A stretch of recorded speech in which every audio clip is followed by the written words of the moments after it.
It's crucial to understand the timeline panel before you can create any type of animation. So let's have a look at how this panel is built, together with the parameters within it. This is a list of your layers as they came from Illustrator. I can click on each one of these layers one by one, or I can hold down Shift and select a range like this, or I can hold down Command or Control on Windows and then select individual layers like this, or deselect them again. And at any point, if I want to deselect everything, I just press F2 on the keyboard, and that's the shortcut to deselect everything. Another way to select these layers is by drawing a marquee selection like this. You just click on the left hand side of the layer and just draw a selection like this. And again, to deselect, you just press F2. On the far left, you have the eye switches. The eye switch is used to turn the layer on or off. For example, if I go and click on the eye switch next to the air balloon, you'll see that the layer disappears, and if I click back on this, it comes back again. And I can do the same for pretty much any of these, and when I click back on them, they all come back again. With these switches, and these buttons here are called switches, so if you have a button that you can click to turn something on or off, that's called a switch in After Effects. If you wanted to do this for multiple layers at the same time, you can do it in a couple of different ways. If you select multiple layers, for example, if I go hold down the Shift key and select all these layers, and now that these are all selected, if I click on the eye switch for one of them, they all turn off at the same time, and if I click again, they all turn on at the same time. If I press F2 to deselect them, another way of doing this is by clicking and then painting down, so I just click and drag down like that, and then again I can click and drag up to reveal them again. So that's what the eye switch is used for, to turn the layers on or off. Next to the eye switch here is a little speaker icon, and the speaker icon is only for the clips with the audio attached to them. Because this is a graphic file, there's no audio, so I can't click on any of these. But if the clip had an audio, let's say for example it's an interview, so you can see the picture and hear the audio at the same time, you can mute the clip or unmute it by clicking on the speaker switch. Next to that is a little dot, and this here is called the solo switch. The solo switch is used to turn all the other layers off except the one that you soloed. So if I go and solo the aeroplane, for example, you see everything turns off but this layer. If I turn this back on, and let's say if I go and solo the sun, that's the only thing I'm seeing now, just the sun. And of course you can do this for multiple layers as well, so I can see the sun and the aeroplane at the same time. I'll unsolo these. This solo switch saves a lot of time. Instead of turning off all the other layers, you can just solo one layer, and that essentially does the same thing. Next to the solo switch is a padlock, and this is used to lock the layers so you can't make any more changes to them. For example, if I'm done with the first 4 layers, I can just go and lock them, like that, and I can't even select the layers now. That flashing is what that means. If a layer flashes at you like this, that means it's been locked. So in order to make any changes to this, you need to go and unlock it. Next to the padlock is a little triangle, which we'll spend an entire video on, so I'll skip this for now.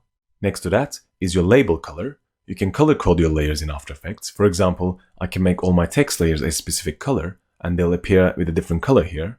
So if I go down, scroll to my text layers here, so we have the Let's Travel and the World layers, I can click on the color swatch here, and then pick a different color for this. Let's say I make this a brown color, and same here as well. You can see that the color here changes, as well as the color of the layer, as well as the color of the control points here.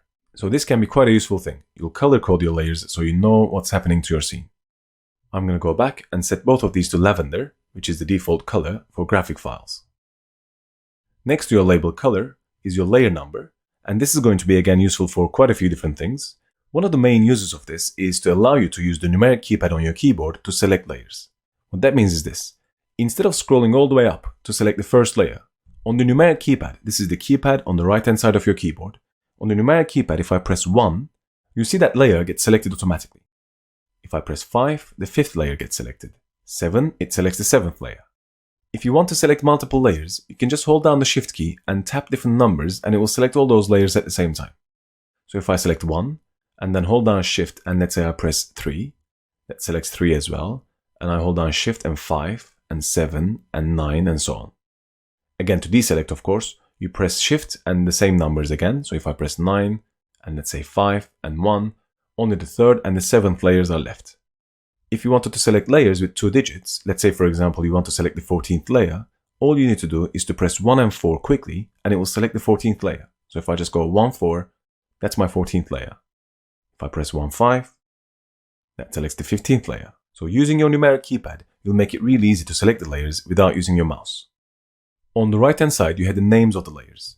These names are actually coming from the Illustrator layers, but if you want to change the name, all you have to do is to either select the layer and then press return on the keyboard and then you can rename this, or you can just go and right click on the layer and then choose rename, and you can see the shortcut is return as well.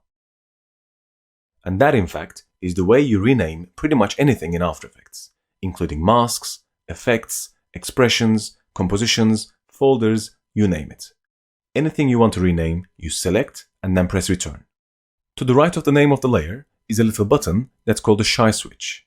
The shy switch, believe it or not, is a little guy peeking over a wall, and if you click on him, he actually ducks down, he's now behind the wall, and if I do this for multiple layers, nothing seems to be happening now to my layers, but what happens here is if you turn this on for multiple layers, and if you come up here to the larger version of that for the entire composition, and then click on this button, you see what it says here next to my cursor. It says this button will hide all the layers for which the shy switch is turned on. So if I now go and click on this, you see those layers will be hidden from this list. They won't be invisible here, but they'll be invisible in my timeline. So I can keep doing this. Let's say, for example, I'm done working with the air balloon layer. I can just go and shy this so that disappears from my timeline.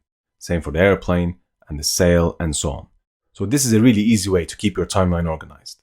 And to of course reveal them, you just go back and click on this button and this will unshy everything. And they're all back now. I'm going to turn these switches off. And let's scroll down to check the other switches are turned off. And yes, they are.